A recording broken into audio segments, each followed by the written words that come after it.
La loi de la prière numéro 3, le besoin d'un feu de réveil. Jacques 3, verset 5 dit, « Voici comme un petit feu peut embraser une grande forêt.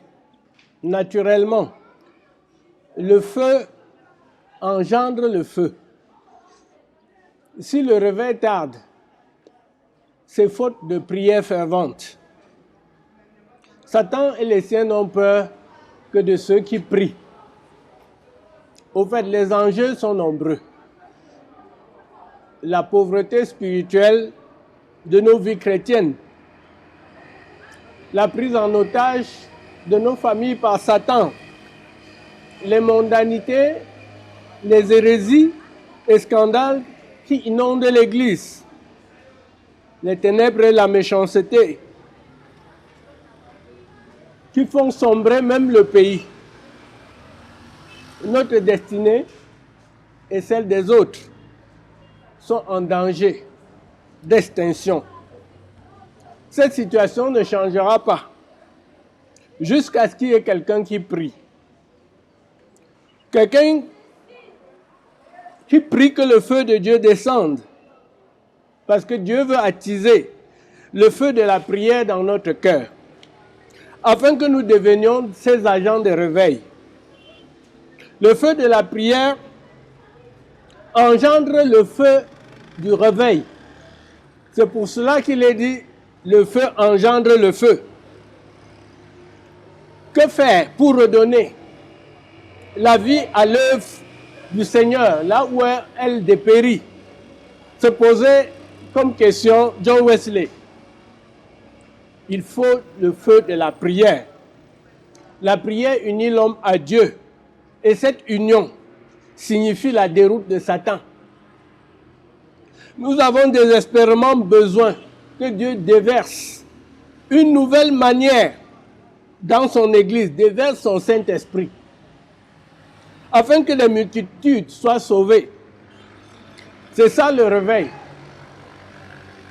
C'est ce grand soulèvement spirituel qui amène la transformation, qui amène la reformation et même la restauration. Des hommes et des femmes ont prié Dieu pour que le feu de Dieu descende, révélant la gloire de Dieu dans leur génération. Quelques-uns ont même prophétisé par rapport à ces temps qui sont les derniers, en disant qu'il y aura justement ce feu de réveil pour ces temps qui sont derniers. Et il s'agit de prier comme Élie priait, pour que le feu descende. Nous pouvons donner quelques noms de ces héros de la foi, de ces héros du réveil. C'était John Knox, John Wesley, George Whitefield, Charles Finney, George Muller, Hudson Taylor, D.L. Moody, Smith Wigglesworth, A.A. Allen, Oral Roberts, John Lake, Catherine Kuhlman, John Alexander, Robert Murray McChain, Jonathan Edwards, David Brenes, Edward Parson, William Seymour, John Hude, le major Hude Paul, pour ne citer que quelques-uns, qui étaient tous embrasés par le feu pour leur génération. Le manuel a présenté 4, à savoir John Knox, qui disait « Donnez-moi l'Écosse où je meurs ». On a cité également William Seymour, qui a recherché de toutes ses forces le baptême du Saint-Esprit, qui a débouché sur le réveil d'Azusa, qui a donné naissance à l'église pentecôtiste.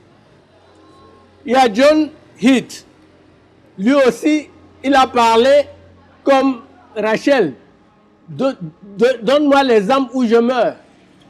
Voilà des gens qui étaient habités par le feu, sans oublier le major Tudor Paul, qui était l'intercesseur de Winston Churchill. Et c'est de lui que vient le mot minute de silence. parce qu'il avait demandé la permission d'organiser une prière d'ensemble pour le Royaume-Uni de 1 minute toutes les 21 heures lors de la guerre contre l'Allemagne. C'est ça qui a permis de vaincre l'Allemagne. Dieu veut utiliser nos prières pour changer le cours des choses, le cours des événements même dans l'Église et dans notre nation. C'était des gens consacrés, c'était des prieurs fervents et qui pratiquaient le jeûne. Voilà les clés que ces personnes ont utilisées. Ce sont des exemples pour nous que nous devons imiter. Nous devons être des John Knox. Nous devons imiter les William Seymour, les John Hughes et tous les autres que nous avons cités. Parce que chacun a quelque chose que nous devons imiter.